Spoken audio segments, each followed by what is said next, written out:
Hello, this is Mr. Kashmir, and this is Unit 3, Lecture C. The big idea of Course Reader C is the Black arts movement of the 1960s and early 1970s was an artistic answer to the larger Black Power movement at the time. Centered in Harlem, the movement's artists were seeking a distinctly Black aesthetic for their art. Let's take a little bit to break this down. First of all, we have our time period. What we're talking about is the 60s and early 70s.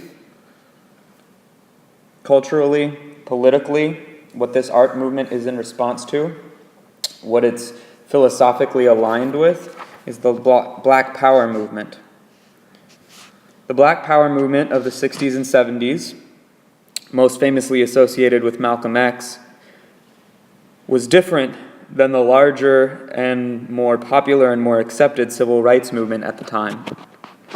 The civil rights movement, generally associated with Martin Luther King Jr., was known for its advocacy of peaceful resistance.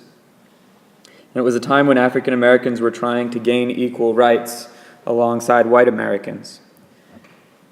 Now, separate from the civil rights movement, there was this Black Power movement, and while there were some people who were members of both, they are generally seen as being two separate movements and having two separate philosophies.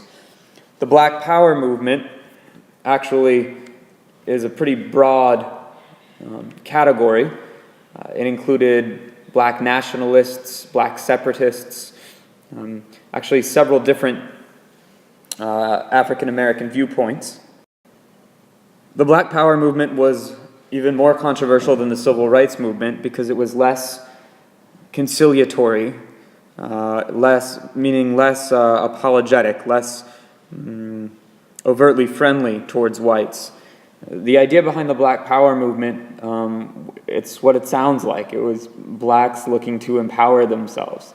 There was an emphasis on Black pride and a creation of Black political institutions and cultural institutions, and Black people fighting for Black interests.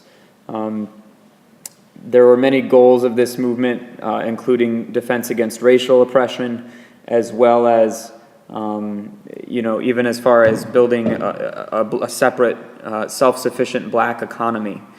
There are also many more people advocating violence against white oppressors in the Black Power movement than there were in the Civil Rights movement. So the Black Power movement is this controversial movement led by blacks on behalf of blacks to increase the power and the social abilities of African Americans at the time. And the Black arts movement is sort of the artistic response to the Black Power movement. So if you've got this larger Black Power movement that's trying to make political gains for African Americans during the time, then within that you've got this smaller Black arts movement, which is along the same philosophical lines, but it's specifically artists trying to do for Black art what the larger Black Power movement is trying to do for Black political opportunities and Black life. The Black arts movement centered in Harlem in New York, and the movement's artists were seeking a distinctly Black aesthetic for their art. So the fundamental idea was to throw off the bonds of traditional white art, to change the traditional types of stories, the traditional types of characters, the traditional types of narratives. And rather than Black artists writing in a white literary tradition, the concept was for Black artists to create art entirely outside of a white artistic tradition, to make art by blacks, for blacks, about blacks, with brand new tradition, brand new archetypes, brand new everything. So this idea of a distinctly Black aesthetic for their art, what that means is that they wanted to create art that was 100% Black in all ways and got rid of all of the assumptions of white art and wasn't working within the bounds of what was considered traditional or acceptable art at that time. You have 3 readings in this course reader. The first of the readings is simply called The Black Arts Movement. It's by a man named Larry Neal, and he was one of the people working in the Black Arts Movement at the time, and it's simply an overview of the Black Arts Movement itself. The second reading is called Towards a Black Aesthetic, and while the first reading is sort of more of a summary of the movement, you could say that the second reading is more of a mission statement for the movement, or a manifesto, or perhaps more accurately, it's simply explaining the need for the Black Arts Movement. These two, C1 and C2, taken together, give you a very clear sense of the philosophical underpinnings of the movement, the major artists at work, and what it was that they were trying to accomplish. These are both from 1968, the first by Larry Neal and the second by Hoyt Fuller, and both of these men were members of this Black Arts Movement. The third reading is a play called Dutchman.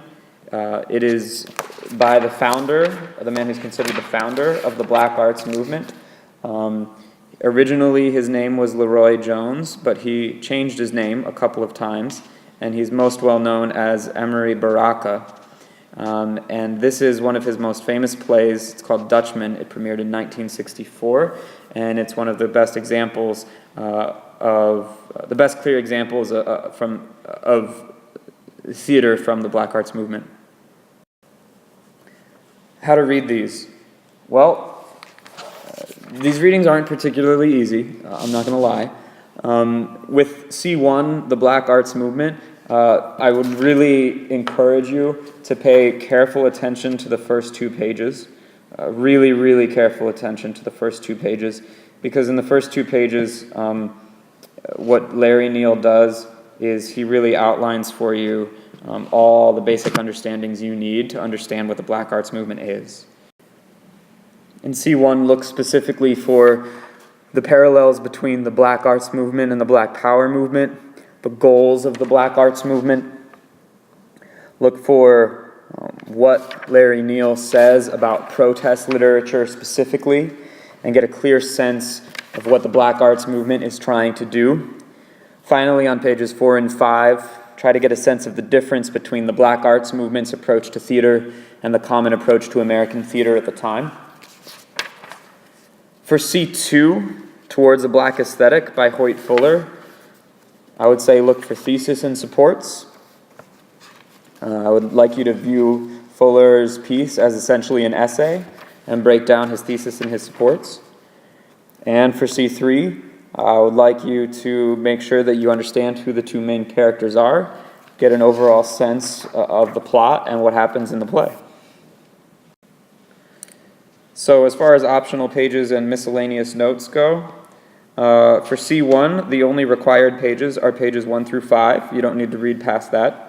For C2, same thing. You only need to read pages 1 through 5. You don't need to read past that. For C3, you should read the play in its entirety. Recommendations. The entire play is on YouTube. It's about 50 minutes. You can feel free to watch that along as you read, before you read, after you read. If you type Dutchman 1967 Anthony Harvey into YouTube, Anthony Harvey is the director, it should come up. It's in 6 parts. Feel free to watch as much or as little of it as you'd like. It's a film adaptation, but it's very loyal to the original text.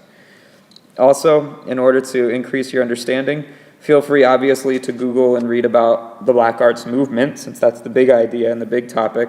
Also, feel free to check out Wikipedia and or YouTube for more on Emery Baraka / Leroy Jones, and feel free to check out Wikipedia or YouTube also for more info on Black Power.